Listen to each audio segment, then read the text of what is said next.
குழந்தைகளே, நாம் இப்பொழுது பக்கம் எண் 14 உள்ள பயிற்சியை செய்யப் போகிறோம். வாங்க, எழுத்துக்களை கண்டுபிடிப்போம், வட்டம் இடுவோம். இங்கு ரா, நா, டா, யா, லா போன்ற எழுத்துக்கள் மேலே கொடுக்கப்பட்டுள்ளன. இந்த எழுத்துக்கள் அனைத்தும் கீழே உள்ள படத்தில் மறைந்துள்ளது. இந்த எழுத்துக்கள் எங்கு மறைந்துள்ளது என்பதை கண்டுபிடித்து வட்டமிடுவோமா? வாருங்கள். முதலில் ரா. ரா எங்கே இருக்குன்னு தேடுங்க. இதோ இருக்கிறது. ராவை வட்டமிடுவோம். அடுத்து நா. நா எங்கே இருக்குன்னு தேடுங்க. நா இதோ இருக்கிறது. நாவை வட்டமிடுவோம். அடுத்து டா எங்கே இருக்குன்னு பாருங்க. இதோ இருக்கிறது. இப்பொழுது டாவை வட்டமிடுவோம். அடுத்து யா. இந்தா இருக்கு. யாவை வட்டமிடுவோம். இறுதியாக லா. லா மேலே உள்ள இலையில் இருக்கிறது. இப்பொழுது லாவை வட்டமிடுவோம். குழந்தைகளே, எழுத்துக்களை கண்டுபிடித்து வட்டமிட கற்றுக்கொண்டீர்கள். அடுத்ததாக இதே பகுதியில் உள்ள பயிற்சியை செய்ய போகிறோம். வாங்க, படிப்போம், இணைப்போம். இங்கு நடுவில் சொற்களும் அதன் இருபுறமும் படங்களும் கொடுக்கப்பட்டுள்ளன.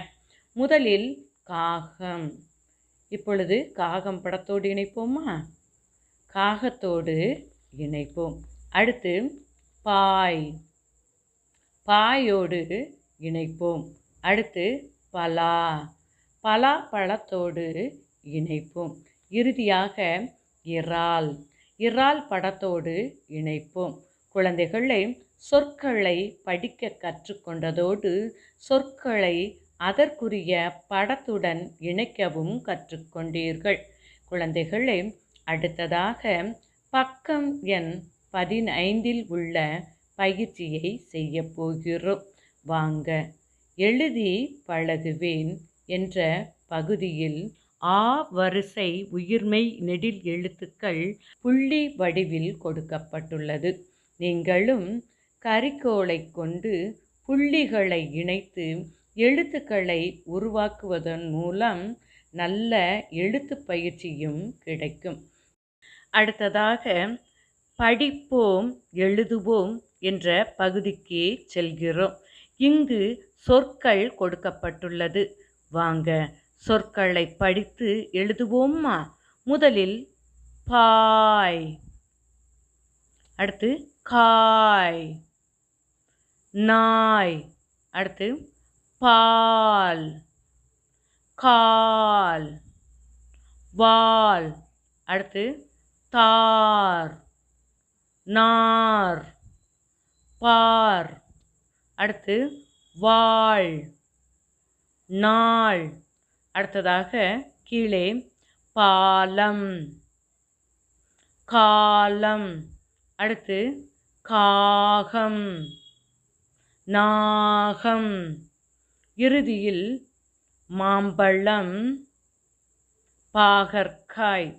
குழந்தைகளே, சொற்களை தெளிவாக வாசிக்க பழகியதோடு எழுத்துக்களை வடிவமாக எழுதவும் கற்றுக்கொண்டீர்கள். அடுத்ததாக படிப்பேன், வரைவேன் என்ற பகுதிக்கு செல்கிறோம். வாங்க, சொற்களை படித்து அதற்குரிய படத்தை வரைவோமா? முதலில் மான். மான் படத்தை முதல் கட்டத்தில் வரைவோம். இரண்டாவது வாள். வாள் படத்தை இரண்டாவது கட்டத்தில் வரைவோம். மூன்றாவது இறால். இறால் படத்தை மூன்றாவது கட்டத்தில் வரைவோம். இறுதியாக பலா. பலா பழத்தை நான்காவது கட்டத்தில் வரைவோம்.